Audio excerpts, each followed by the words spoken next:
As COVID-19 sweeps across the US, healthcare workers are running out of protective gear like gowns, masks, and eyewear. And I know that this is a scary reality my husband is currently dealing with in his hospital.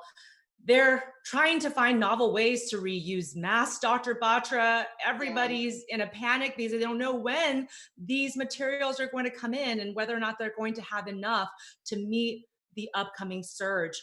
Dr. Batra, what are your experiences? And I know that your husband, as you mentioned, is also on the front lines. Yeah, and it is really scary because for the people on the front lines and even any healthcare providers who are dealing with patients, there are just not enough of the N95 respirator masks, which we know are the ones fitted to the face to provide that seal to filter out those respiratory virus particles and the secretions and the coughs and the sneezes and saliva.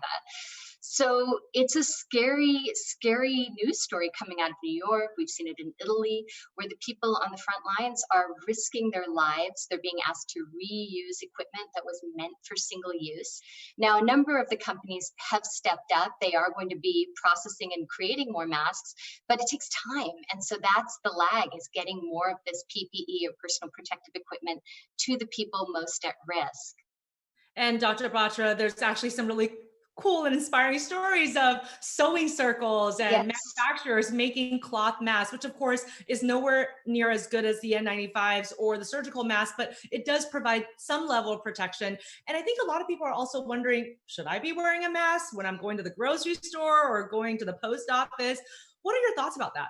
Yeah, so I think it's been amazing to see designers and sewers trying to make the homemade masks with cloth, but the truth is the jury is still out on those because both the CDC and the World Health Organization say that while cloth masks do give you some protection, they may also give you a false sense of security because they're not necessarily filtering those virus particles.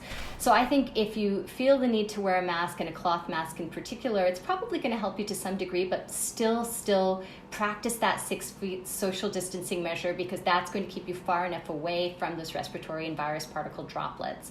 So, and still practice hand washing, because one thing I've also noticed is when people wear masks, they tend to fiddle with them. And so it's actually worse if you have some fabric or something on your face and you keep touching it and it actually prompts you to touch it even more. That said, if the people who need to wear masks are definitely people who are sick or taking care of people who are sick, any healthcare workers. And then now there's some increasing data that it may be worthwhile for people to wear masks who are in essential professions like the grocery store workers or the postal workers who are still coming in contact with a lot of people.